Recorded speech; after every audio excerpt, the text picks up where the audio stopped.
This episode of Geek's Guide to the Galaxy is made possible thanks to support from listeners like you. So if you enjoyed the show and want it to continue, please support us on Patreon over at patreon.com/geeks or via PayPal over at geeksguideshow.com/crowdfunding. And I want to give a special thank you to Toshiro Paliyama, Marco Mueller, and Chris Wallace, who all just signed up this month to support us on Patreon. So big thanks again to everyone who's contributed. We really appreciate it. All right, so now let's get to our show.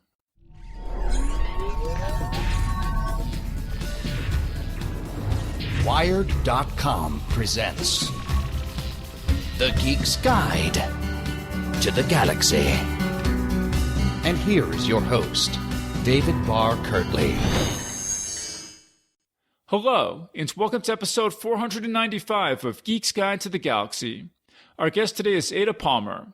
She's a professor of European history at the University of Chicago, and is the author of the 4-volume Terra Ignota series of science fiction novels. She's also a composer and anime expert, and together with Joe Walton, she hosts the science fiction podcast Ex Urbe ad Astra. And we'll be speaking with her today about the first book in the Terra Ignota series, Too Like the Lightning. The fourth and final volume, Perhaps the Stars, is out now. And now here's our interview with Ada Palmer. All right, so we're here with Ada Palmer. Welcome to the show. Thank you. I've been looking forward. So it says on your website that you wrote 900,000 words of fiction before starting on Too Like the Lightning. So tell us about that. Oh, yes. I mean, I wrote a novel, which was the first of a epic fantasy series. And then while I was shopping it, I wrote a novel, which was the first of a real world Earth sort of secret history. And then while I was shopping that, I wrote the first volume of a more second world fantasy, with each new series that I world built and novel that I wrote in those worlds, I got better at it, and then fourth time's the charm. So those books were like 300,000 words each, or? I think there were a couple of them that were more like 180,000 words, but one of them was 350. And Too Like the Lightning and Seven Surrenders, the first two books of Terra Ignota, were actually originally written as one book, which was close to 300,000 words as well. So those were both done before it was sold. And so how long of a time period was that you were working on those pre-Too Like the Lightning books? It depends on whether you count world building as part of the writing process, because I was world building the first one for a good 5 years before I was seriously writing it. I wrote all of those during grad school, finishing them around over the course of 7 years for the 4. But I had been world building the first one before that, and was world building the second one while writing the first one, or world building the third one while writing the second one, etc. Yeah. And so you said that you were sending those out to publishers, so what sort of responses were you getting? I mean, at the time, ones that felt very discouraging, but looking back on them were actually very promising, because I got my fair share of form letters, but I also got a nice trickle of, this shows a lot of promise, this is a bit long, or I think you should work on other projects, or this isn't for me, but I love the world. So those bits of encouragement, which editors rarely send because the slush pile is so big. So those were promising, even though they were also discouraging. A no is still a no, but they were definitely the kind of no that shows that the editors and agents that I was shopping it with did see that I was getting toward really good writing, just not quite yet. So when you look back on those books now, like what do you, because Too Like the Lightning is just so accomplished, it seems to me. And were those books pretty close, or did you make a big leap in quality with Too Like the Lightning? It wasn't a big leap as much as it was steady. Each one was better than the previous ones as I mastered more skills and had more practice. My favorite writing teacher as an undergrad, Hal Holliday, always said, writing is a slow apprenticeship. Some things you can be a natural genius at or pick up quickly, but writing isn't one of those things. You get better at it slowly by practicing and practicing and practicing. And, thinking and a few types of exercises like practicing writing concisely can help, but mostly it's just the more you do it, which is why so many novelists debut in their 40s and 50s, because you've had time at that point to work and write really well. In the afterwards of the book, I found this really touching. You say stuff like, sometimes I would cry, not because I was sad, but because it hurt. physical pain from the intensity of wanting something so much. This is wanting to be an author. Yeah. Talk about that, because I mean, that must have been hard then, that getting those rejections when this is something you just want so much. Yeah, it was. And I would lay awake at night just unable to fall asleep because of the aching of thinking about it and wanting it. To the degree that for months after I did sell the book, I would wake up in the morning and worry that it was a dream and keep things around that were like my editor's business card, which I kept out on my desk as sort of a physical object to prove, no, it wasn't a dream, because I had wanted it so much. Yeah, but the way that I endured that was that I was always working on the next project, and I always felt that while the current project was great, the next project was even better, so that if that one wasn't good enough, the next one might be. And so I was never without hope. It never felt as if I had done my best and my best wasn't good enough. It always felt I had done my best for last year's me, but the best of this year's me is an even better best. And that knowledge helped me endure, even though it was always very hard. Talk about when you got the acceptance. You say in the book, I received my hard-fought yes at the 2013 San Antonio Worldcon. Yeah. I had been communicating in a roundabout way with Patrick Nielsen Hayden, my editor, to whom I had sent it. And, through a mutual friend, he had communicated to me that he intended to give me an answer at the con. And it was interesting. It had been on his desk for a couple of years at that point. That was a very long, hard wait. And so I knew going to that convention that I would have my answer at that point, but not when or what, obviously. And we had a dinner planned. But the morning before that, I was walking through the dealer's room to go help staff one of the booths, because I was actually at that convention helping to represent the Rare Books Library of Texas A&M University, where I taught at the time, which has one of the major collections of science fiction materials and archive materials. And we were there to show people about the archive and also encourage authors to archive our papers with us. Are you an author? Archive your papers with Texas A&M University. All those random scraps of paper with notes on them that you have lying around that are part of your process that you don't want to destroy because they feel important, but you don't want them to clutter up your office. You can put them in a box and send them to the library, and they'll archive them, and future researchers will study you. It's great. And speaking as a researcher who studies past authors, please do this. But setting aside that advertisement for how important archiving is, I was walking through the dealer's room, and Joe Walton, who is an author who is a good friend, and also Patrick is her editor as well, was there sitting at her table doing a signing. And I was walking past, and she gestured me over to come over, and I sort of gestured back, no, shaking my head in a, oh, there's a long line for your signing, I don't want to interrupt, I'll talk to you afterward, we're friends. And then she gestured me over even more enthusiastically, so I went over, and she told me that she had run into Patrick, and he told her yes, and he told her that she could tell me yes. And then I burst into tears and started just sobbing, and we hugged each other. And I remember sobbing for a little bit and then turning to the person who was in the front of the line waiting for Joe to sign books and apologizing incoherently, and him saying, it's okay, whatever it is clearly important. And I don't remember whether it was me or Joe who said, I just sold my first novel. And he got this amazing look on his face and paused a moment and said, so it does happen. And it was really fantastic. And then I kept sobbing, and I went back over to the booth and had to explain incoherently to my friend there why I was sobbing, and tried to text message a friend to say it was happening, but couldn't see the screen well enough to tell what I was text messaging. And then later that day we had the dinner. And I got to talk with Patrick about it at greater length. Although before that, we had a hilarious conversation where we were both. I'm I think all people are shy in circumstances where we really, really care about a thing. People talk about introvert or extrovert or outgoing or ingoing as if they're absolutes, but I think in a lot of ways they aren't absolutes. They're relative to each other. And sometimes I'll find myself very relaxed in one context, and I can walk out onto a stage in front of 5,000 people at an anime convention or I'm hosting an event, no problem. But the first time I was in a room with Brian Copenhaver, co-author of Renaissance Philosophy by Copenhaver and Schmidt, the textbook that I had read as a second year PhD student, I couldn't say a word.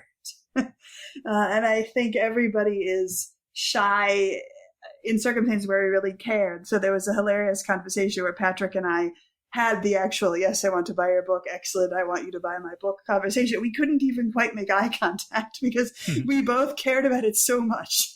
And I think respected each other so much because he had been reading my history work and my blogging before that point that we were both nervous talking to each other. And there we were with Joe Walton also there, but Joe is much shorter than both of us. And so we were both trying to hide behind Joe with Joe between us, but Joe is too short. And it was really hilarious. Well, I was gonna ask because you mentioned Joe Walton and Patrick Nielsen Hayden and stuff. I mean, it seems like you were very well connected for a first time novelist. I mean, in your book you mentioned as well Yoon Ha Lee and Mary Ann Mahan Raj and Walter Isaacson. These are all people that you knew even before publishing your first book, or? I didn't know Yoon or Mary Ann yet at that point, I think, though I did know Walter. So it's a combination of things. One is that I had been trying to sell my books for years by that point, and so I had been doing the Googling and reading up on things that you do. And I also attended conventions. I had been attending science fiction conventions for many years. My dad is a science fiction fan. My disreputable uncle is a super mega Whovian. So I had been to Doctor Who conventions when I was 10, I think. And I'd been going to Balticon, the local Baltimore area con to where I grew up, regularly every year since I was 12, I think. So when you go to conventions a lot, the wonderful thing about science fiction and fantasy fandom, unlike so many other literary genres, is that when you go to a conference, the author isn't off in the green room and only occasionally appearing for an event and then vanishing again. The authors are hanging out in the halls, and you can talk with people and chat with people, and you get to know people through the internet. So I got to know lots of authors from meeting them at conventions and from being myself a panelist before I was an author, because I would be talking about music, or I would be talking about history, or I would be talking about anime and manga and cosplay, which were all arenas that I worked in. So I got to know people and be known by people through that wonderful and often so supportive world before that point. And, Joe, I got to know through a dear friend of mine being friends with Joe on LiveJournal and sharing there some of my writing about what it was like doing my Fulbright visit to Italy and some of my tales of exploring terrible Italian bathrooms and using the Vatican Library. And Joe had seen those, and then I had met Joe at a convention, and we got to know each other, and we would chat. I had met Patrick before at those conventions as well, though I'd always been too nervous to talk to him very much, because when you want something that much, you're always afraid you're going to mess up. So I think that one thing that makes the world of navigating science fiction and fantasy publishing easier is if you do attend this rich fan world and get to know people, because then you can ask advice and find things out. And, when I marketed my first and especially my second book, I had no idea that a 350,000 word science fiction fantasy novel was way too long and could never be published just because of length. I didn't know that. But I later learned about length relating to the cost of a volume and it being much more expensive to gamble on that for a first-time author. So it's uncommon for first-time authors to get to publish longer works unless you're publishing in a genre in which length is expected, specifically fat fantasy. But other than, epic fantasy type things, you pretty much can't sell a first novel that long. I was able to learn that by the time I was marketing Too Like the Lightning, through reading about it, looking online, but also connecting with people through the fact that science fiction and fantasy is so about the mixing of authors and creators and scientists and tech people and readers all doing things together. So having wanted to be an author for so long and, and sort of built it up in your mind so much, has the experience of being an author, has it been kind of how you imagined or what you expected, or has it been different from that in any way? It's been very much like what I imagined. But I think one of the things that aided with that is that I spoke with a lot of authors and knew what it would be like. And I think there are a variety of different reasons people want to be an author. And what I wanted to be an author for was for people to read these stories and respond to them and think about them. I write big ideas fiction. I write fiction which is, speculating about different forms of government and different ways citizenship could work and different forms of ethics and different forms of metaphysics that could exist. And what I care about most is if people read it. And if people think and respond to it. I sometimes refer to what I call the great conversation, meaning the conversation over time and over multiple generations of authors responding to each other. And, authors I love, Gene Wolfe, Delaney, Voltaire, worked very hard to write the things because they wanted me to read them and reply. And I worked very hard to write the things because I want future versions, right? The next generation that will receive this and do even greater stuff than we have with it to read. And when that's what you want, then if people are reading it and finding it, that makes you happy. The books have actually had much more commercial success than Tor or I actually anticipated. They're very difficult books. They're very hard books. We weren't sure whether they're really weird books. We weren't sure whether very many people would like that. Patrick was confident that they're such worthwhile books, doing such important things that the science fiction genre should be doing, that he was happy to put the work into them, even if they weren't big sellers. But, Tor didn't print very many copies of the first book at first, which is why the first printing of the first edition is actually kind of uncommon, because they didn't expect to sell as many as they did. But for me, I wanted to be an author because I wanted people to respond to my ideas. There are other people who want to be an author because they want to make a living at it. There are some people who do it because they think it's a path to being rich. It's very, very rarely a path to being rich. It's a path to having a small amount of income, which if you calculate it for the amount of time that you've spent on it is often pennies on the hour, though can be more, and accumulates over time as you have more books out and more backlist. But, there are some people for whom the idea of fame is why they want to do it, the idea of acclaim. There are other people for whom they really enjoy a particular type of adventure-y kind of story, or they really love their characters and they want to share their characters. And I think that depending on why a person wants to be an author, it is harder or easier to be happy being an author.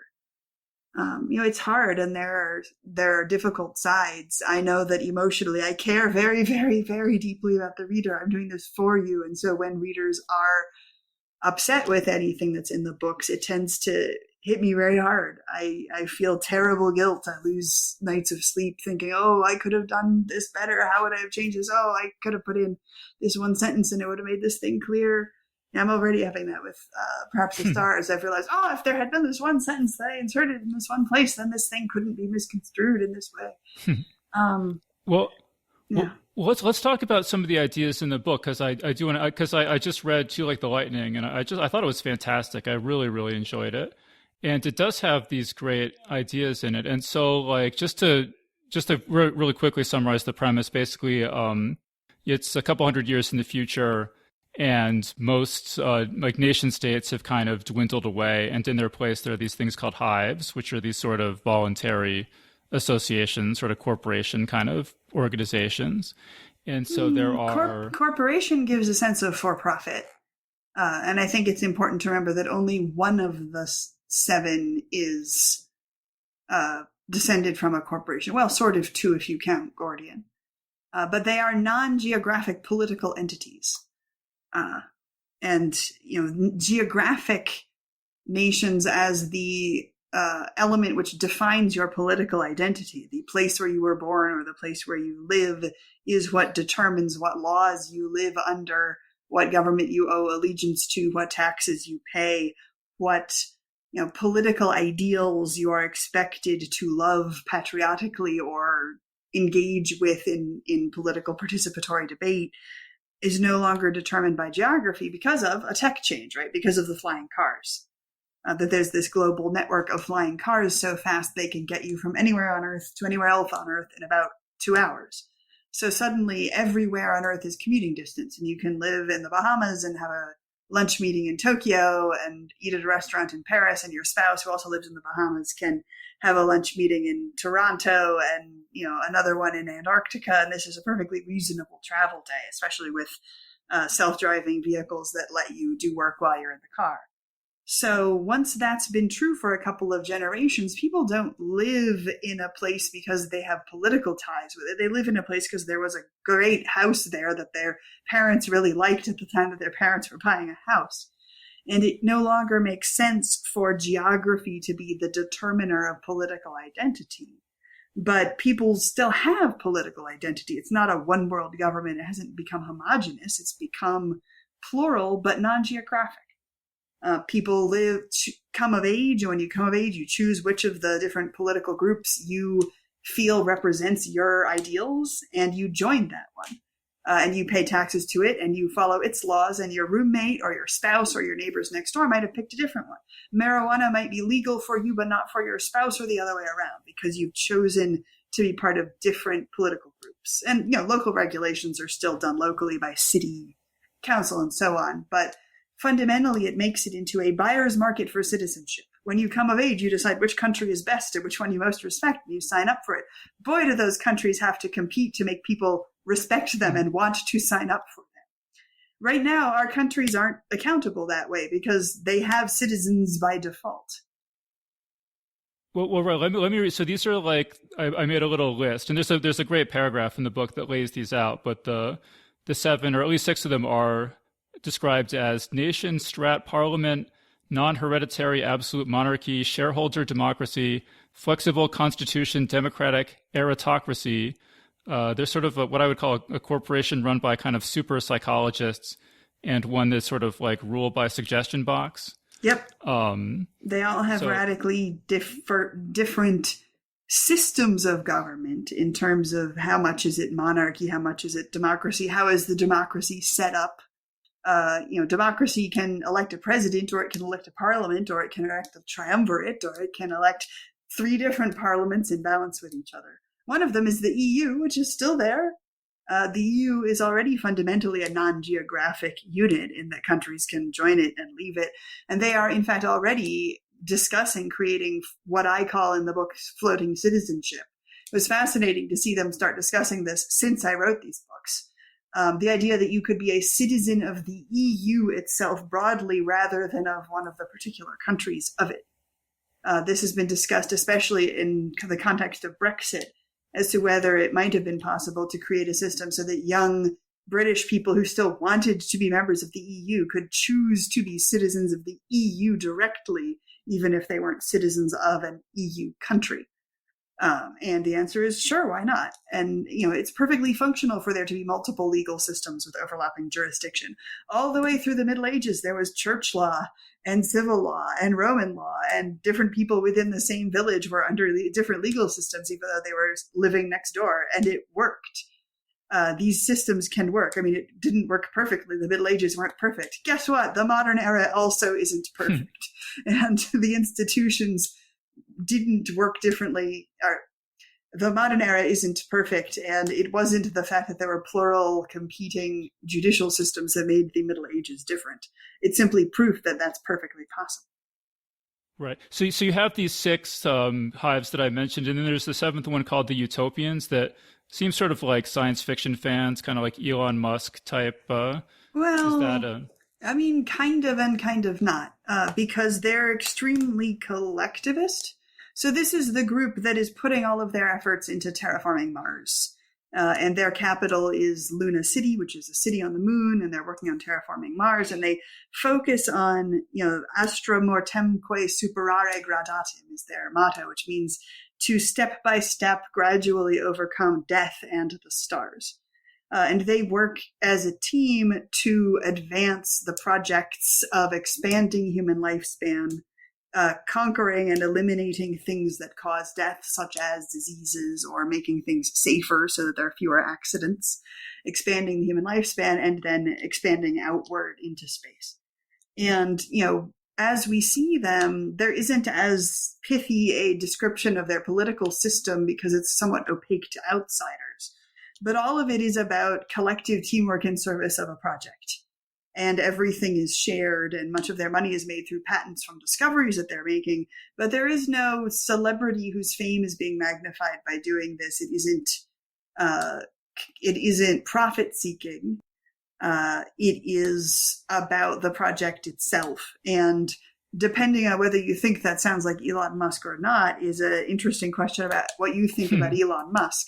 But I can give a fun and telling example. There's a fabulous recent board game called Terraforming Mars, in which you're terraforming Mars. And it's based on things like Musk, which is to say, the idea is that all the players are each a corporation. And you're terraforming Mars, and the UN is giving you funding to incentivize this, but you also make profits on your own. And you're competing with the other corporations to terraform Mars best. And the winner at the end is the company that has contributed most to the terraforming of Mars. And so as you play, you're working on Mars projects, but you're also competing with each other so that you're, trying to get the best resources and not let the other guy get the best resources. And the different companies might specialize in different things. And it's to your incentive to, here's a piece of really good space tech.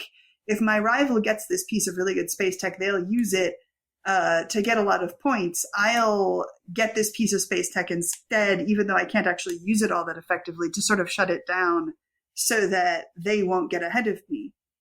And I've noticed from playing Terraforming Mars that if you play it regular and then competitively, and then separately you play it collaboratively, where you say, okay, we're going to ignore competing with each other for points, and we're going to work together to try to make sure that all the resources end up in the hands of the company that will use them the most efficiently, you terraform Mars way better, way faster.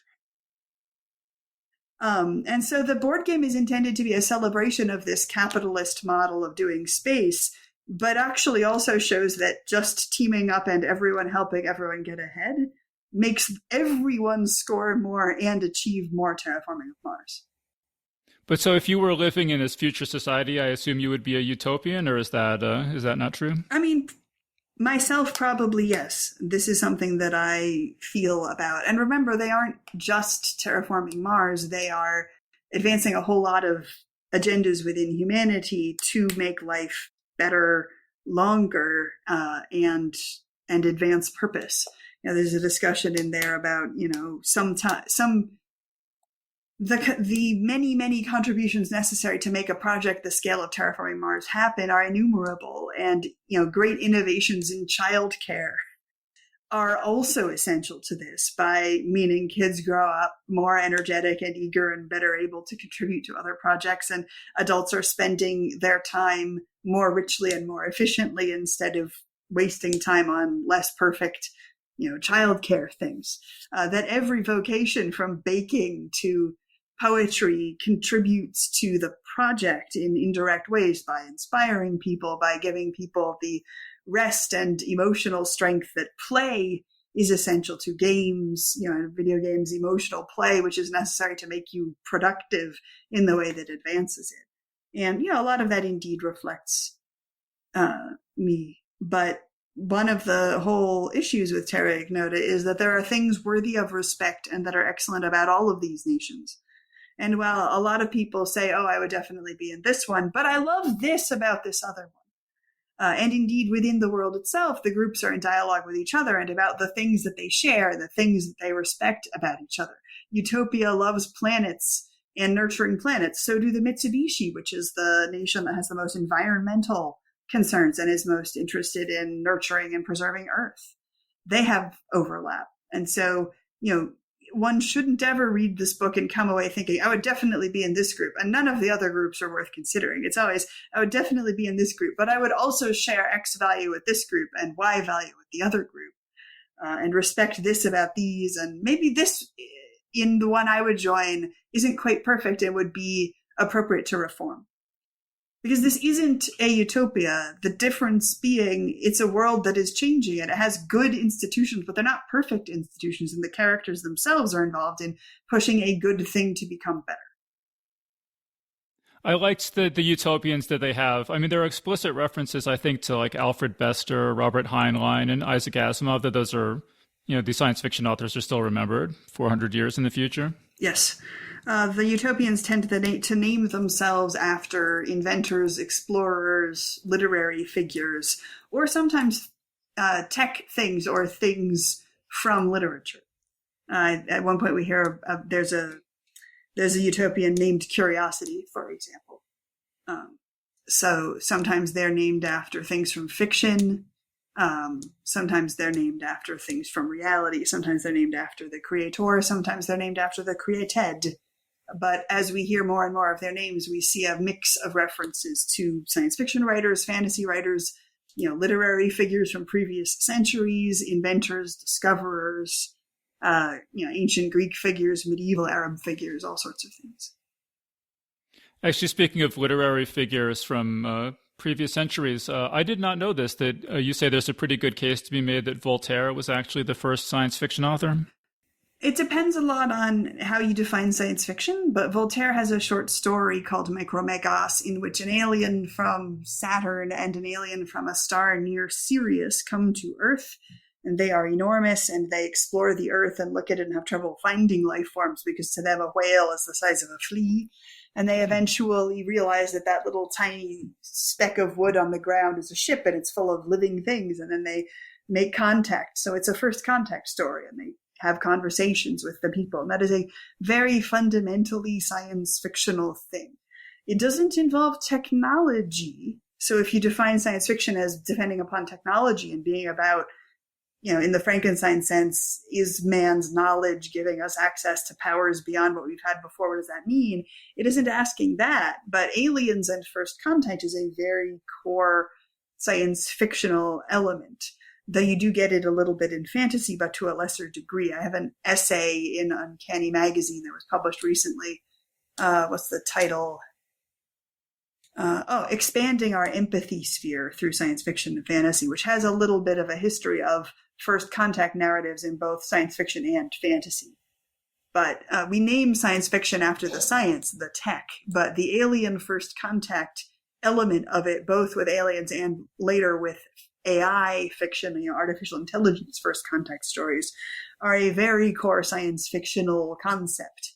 And so it is a very valid thing to argue as a work of science fiction. Is it the first real work of science fiction? Depends on how you define science fiction. Because if you want there to be technology involved, then no, you have to wait for something like Frankenstein. Is it that you only need to have space exploration? Well, then you're way late, because Lucian of Samosata was looking at this in ancient Mediterranean world where he has a satire with people living on the moon. That's more than a millennium before Voltaire. But it isn't first contact. It's a political satire. It has fewer questions that are in line with science fiction questions about what would it be like to meet another species? How would we interact? What would we share? What would be different? So that's why I don't want to argue, yes, definitely everybody's histories of science fiction should start with Voltaire. But I do want to argue everybody's histories of science fiction will be richer by discussing whether or not Voltaire is the beginning of science fiction, or whether it's earlier or whether it's later, because that gets at what the question of what science fiction is.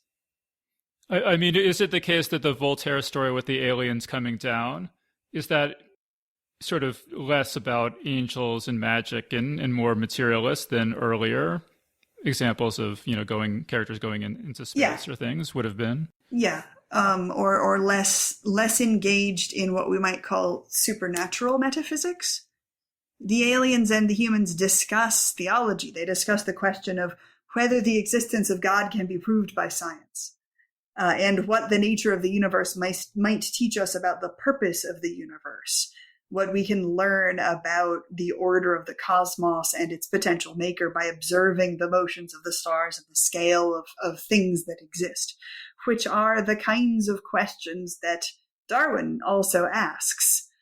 These are a different category of question, trying to learn about metaphysics through nature. in a way that's a bit different from talking to an angel, where you're trying to learn about metaphysics by divine revelation or pure logic, which is what's more common in earlier stories where there's contact between a human being and an angel. Voltaire also writes about contact between human beings and angels, by the way. He's interested in both of these phenomena. But he's interested in contact between two different created species, neither of which has more access to God than the other. Just what different conclusions have they come to? And he's particularly interested in scale. These aliens are enormous and live for hundreds or thousands of years. And to them, human beings are as fleeting as a flea. And so what is similar and what is different about their philosophical conclusions and scientific conclusions when they have thousands of years to observe and consider compared to our 100 years to observe and consider? It was funny. I mean, that kind of segues into the next thing I wanted to ask, which is that I'm reading this book and I get to page 239 and there's the line, "The protagonist of every work of fiction is humanity and the antagonist is God." And I wrote down Gene Wolfe at the top of the page. And then it was kind of interesting because then I went and listened to I sort of suspected that there was a Book of the New Sun influence on this, but it was interesting to have that confirmed. Then when I went and, as I said, I listened to your interview that was on the Rereading Wolfe podcast. Yeah. I mean, Wolfe was an influence in a lot of ways, especially in the density of my world building, my interest in having historical layers and remnants of earlier eras still present in the new era, and also how much you can do with a complicated narrator. And having multiple separate overlapping onion layers of reliability and unreliability as you get to know your narrator more and more. Those are all very much Gene Wolfe. And indeed, in Gene Wolfe, there is a theology that the characters are exploring, but the same is true of Candide, where, the protagonist is definitely man and the antagonist, if there is one, is definitely God or fate, etc. Indeed, I have included that thesis in the book, not because I'm saying that it's true, but because I want the reader to be thinking about it as the rest of the series advances. Because, of course, as soon as the book contains a character who makes that claim, you're instantly wondering, is that claim going to hold true for this book? Is the protagonist going to be man? Is the antagonist going to be God? And I want you to have that question in your mind as you proceed and as I unroll my characters' engagement with their understandings of metaphysics. So was it a kind of thing where you're kind of like, before you had started writing the book, you're like, someone should do something in the vein of Book of the New Sun, maybe I'll take a crack at it? Or was it a kind of thing where you were like putting the ideas together and you were partway into working out the story and you're like, oh, this is a Gene Wolfe Book of the New Sun kind of thing that It was more that I learned by observation. I read Gene Wolfe. I read it repeatedly. I read it richly, and I observed the great things in it that I loved. And then I used many of those elements when I was constructing my world build and when I was developing my narrator. The conscious, someone should do a book like this thought that spawned it wasn't Gene Wolfe. It was Diderot's Jacques le Fataliste. Diderot's strange 18th century philosophical novel about the meanderings of a man who's a valet in company with his master, which has this exquisitely warm and intimate prose style in which Diderot directly addresses the reader with great intimacy and vulnerability, and saying, I think this might be true. I realize I don't actually have good evidence for it, but I instinctively feel it, and I kind of have trouble not, and sometimes I feel like this is true and sometimes I don't. Where he shows weakness and shares the kinds of private, tender things that you only share with an intimate friend, except he's doing it with you, the reader. Reading that book feels like reading a time capsule where you're meeting Diderot and being his friend in a way that's very different from any other book that I'd ever read. And you come out of the end of it feeling like Diderot has shared his raw, incomplete, uncertain, deeply, deeply human thoughts and feelings with you and asked for your thoughts and your opinions in return in a way that's just exquisite. So there was that. And then there was Voltaire, both Candide and Micromegas and Zadig, all of which are, in Micromegas, he's asking questions kind of like the questions of science fiction. But when his aliens get together, it's a first contact story. Aliens, they meet each other. What do they talk about? They talk about whether Descartes or Thomas Aquinas is correct about the nature of the soul, and whether you can prove the existence of providence from observation of nature. And that isn't what our aliens and us talk about. They aliens in our first contact stories are much more likely to discuss whatever the big concerns are of that decade. Cold War era first contact stories are sure concerned with war and peace and mutually assured destruction and annihilation and genocide. Aliens of the digital tech revolution era, in the cyberpunk era of science fiction, also has first contact stories, but they're very much more concerned with how much is the human, or how much is the biological life form separate from its technology? Does technology make us less what we are? Are there aliens that have got different relationships with technology and prostheses and cyborgness than we have? Those aren't the questions Voltaire asked. Voltaire asked of his aliens the questions that he thought at his moment were big universal questions. And I thought, what if Voltaire had the literary tools of modern science fiction? Because Voltaire doesn't have this enormous, rich, multi-decade accumulation of science fictional concepts. He doesn't have flying cars. He doesn't even have cars. He doesn't have genetics. He doesn't have cloning. He doesn't have a rich history of first contact. He doesn't have space stations and rocket ships and terraforming. He doesn't have the question of whether humans can remake planets in their image, or whether we should move ecosystems with us into space or not. I wanted to write a story that Voltaire might have written if Voltaire had been able to read the last 70 years worth of science fiction and have all of those tools at his disposal. Right. I have read Candide, and I love it. That's a book I read in high school that has always really stuck with me. I mean, Diderot, I am not particularly familiar with, so it was a real education for me reading To Like the Lightning. I mean, there are a lot of things that, I kind of became acquainted with through reading this book that I'm curious to go research more. But the thing about Diderot that really struck me, so there's a line in the book where the narrator, Mycroft, he says, "Can you imagine a nobler act, reader, sacrificing his own chance to add his voice to humanity's great conversation to safeguard the conversation itself?"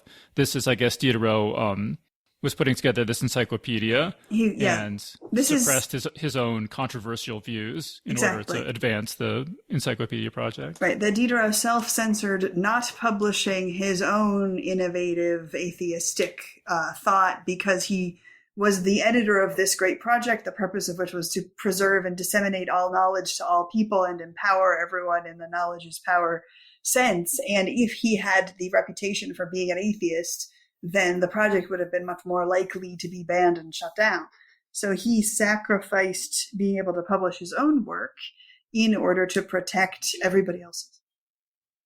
It was just so interesting to me, though, that that Diderot sacrificed his ability to contribute to the great conversation, and then there was such a resonance to me with that, with what you were saying in the afterward about how you had such a desire to contribute to the great conversation. And so I can really see how you would, latch on to or identify with Diderot in that way. Yeah.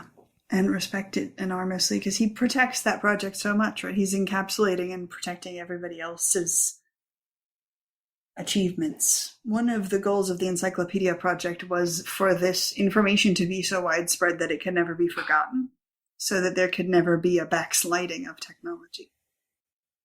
But yeah, so I was also just curious to ask if there were, in addition to Book of the New Sun, if there were any particular works of science fiction that there were influences on this. I mean, kind of the things that, I don't know, these are just some of my favorites, so they come up probably with everything that I read, but toward the ends, the stuff that you start finding out about the protagonist and his interactions with other characters reminds me a little bit of Use of Weapons by Ian M. Banks. And then when you have these characters who are all conspirators meeting up to try to figure out if any of them are behind the conspiracy or not, it kind of reminds me of Sign of the Unicorn, the third Amber Rogers Selassie novel. Yeah, that one I hadn't read. And Banks I was familiar with when I designed that part of the story from summaries, but not reading it.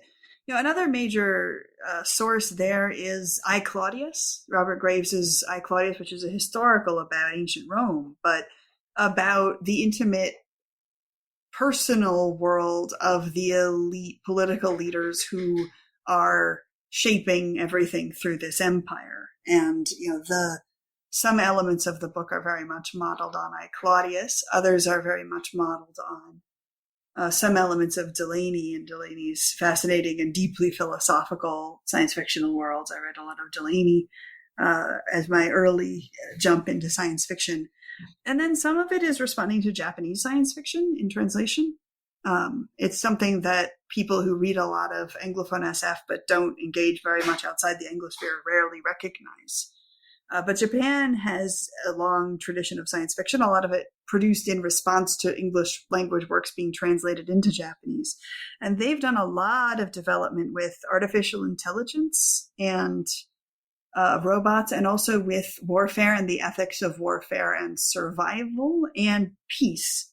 Japan is, for example, very interested in the relationship between China and Tibet. And so there's quite a bit of Japanese science fiction engaging with the question of, can a nation absolutely dedicated to peace that won't use any military force actually function politically in a rivalry with others that are willing to use force? So there's a lot of very interesting science fiction coming from Japan that you can get in translation, sometimes in prose, but often in animated or comic book manga form, just because that's where a lot of Japanese SF is produced. So works like Revolutionary Girl Utena, which engages with the 18th century as a lens to look at gender and revolution and the relationship between political revolution and gendered revolution. Also Rose of Versailles, which it's modeled on. And then looking at works like Gundam, or works like Tezuka's Astro Boy and Phoenix, which look at ethics and first contact and robot intelligences, is also in there, but people don't recognize it quite as often because a lot of people who read this kind of book don't also consume that kind of thing. But there's a whole world of science fiction over there too. It's great.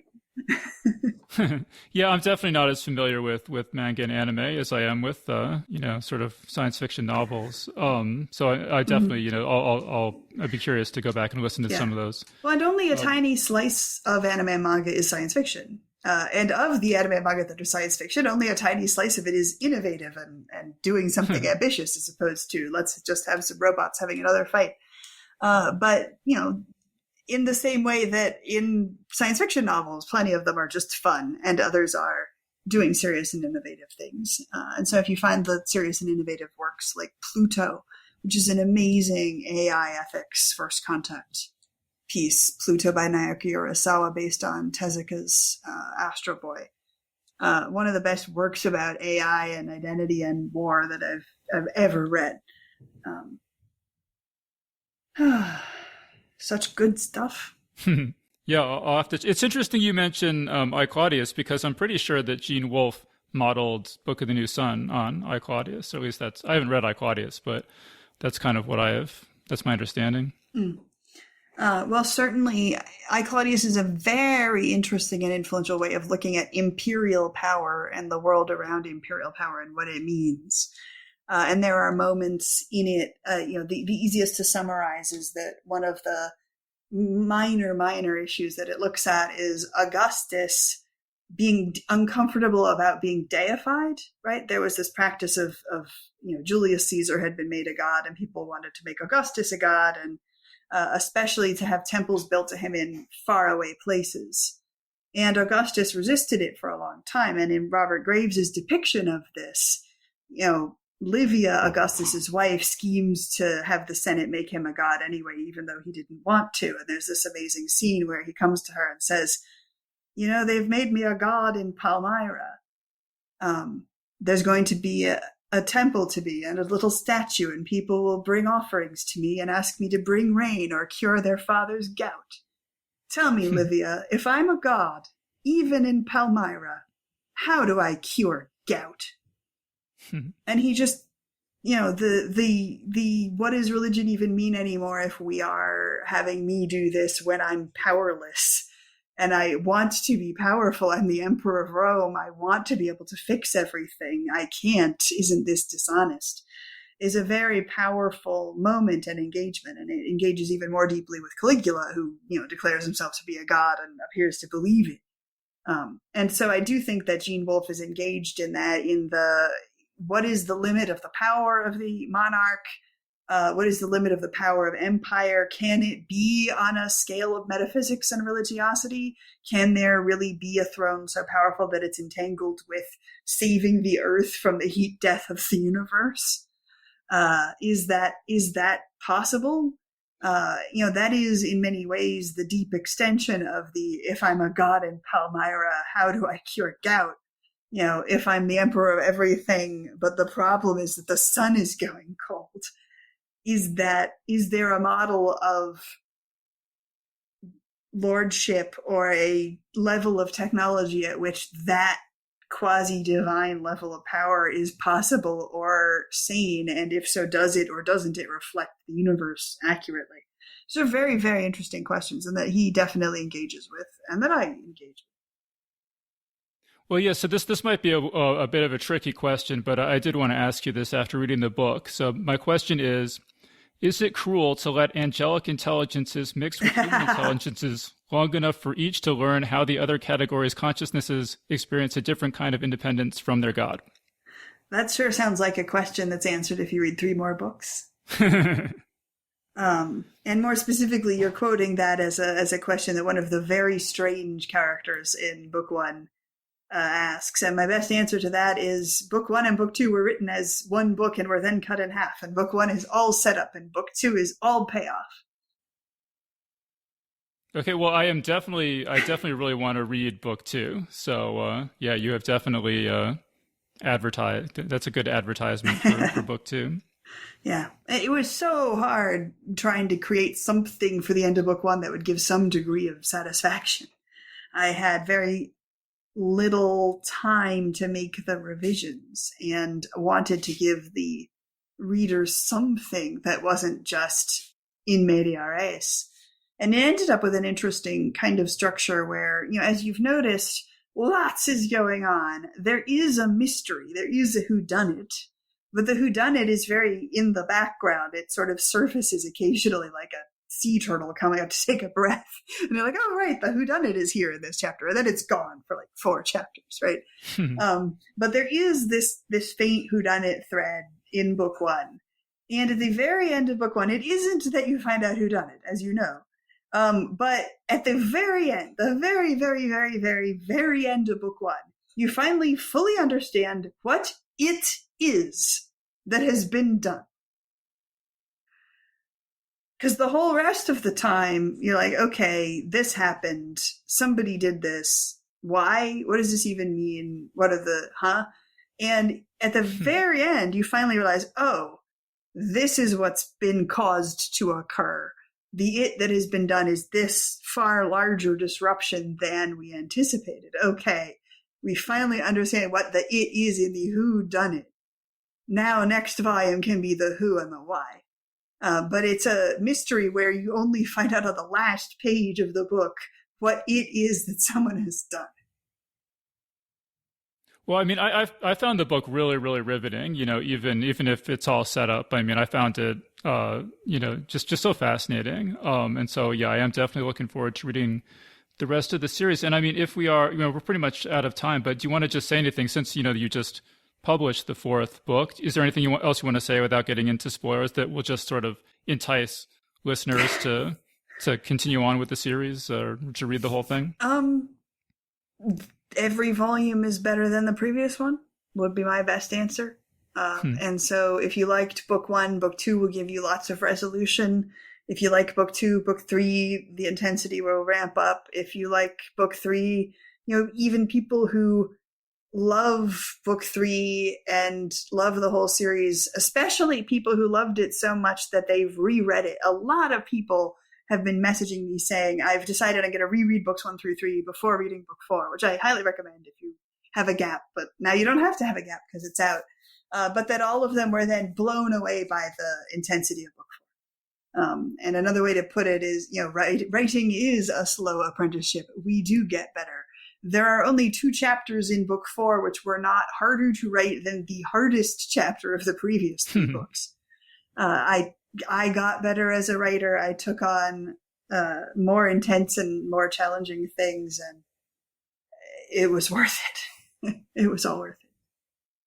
Yeah, well, that's really exciting. And yeah, I mean, this book made me want to read the next book more than almost anything I can think of recently.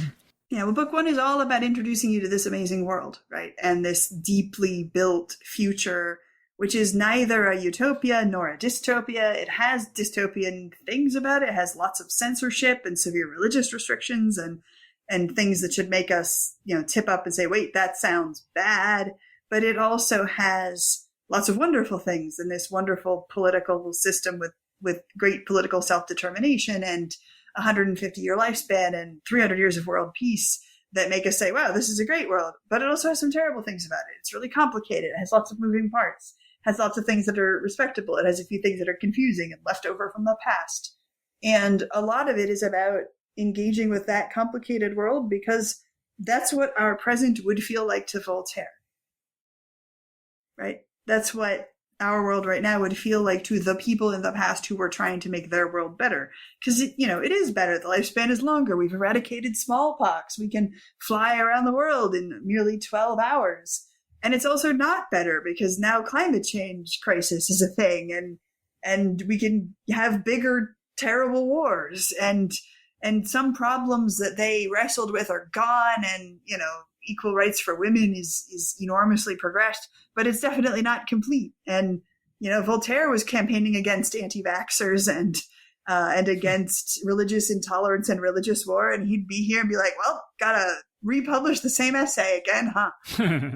But on the other hand, he would look at our magnificent cities and towers of glass and steel and progress on diseases and the fact that it's now the case that some cancers can be recovered from or even anticipated and prevented. And he would weep with joy seeing our world, but he would also immediately take out his pen to write about the ways that it isn't good enough yet. And this future is like that. It's full of amazing things that we look at and we desperately want. And also things where we should take out our pen and start writing that pamphlet about why censorship is not okay and why this isn't good enough yet. And so that's the meatiness of book one, is engaging in a world that's like that for your future, the way our present would be for Voltaire's, if he saw it. Yeah, well, I think that's a really good note to end on. So why don't we wrap things up there? Perfect. So we've been speaking with Ada Palmer about her book, Too Like the Lightning.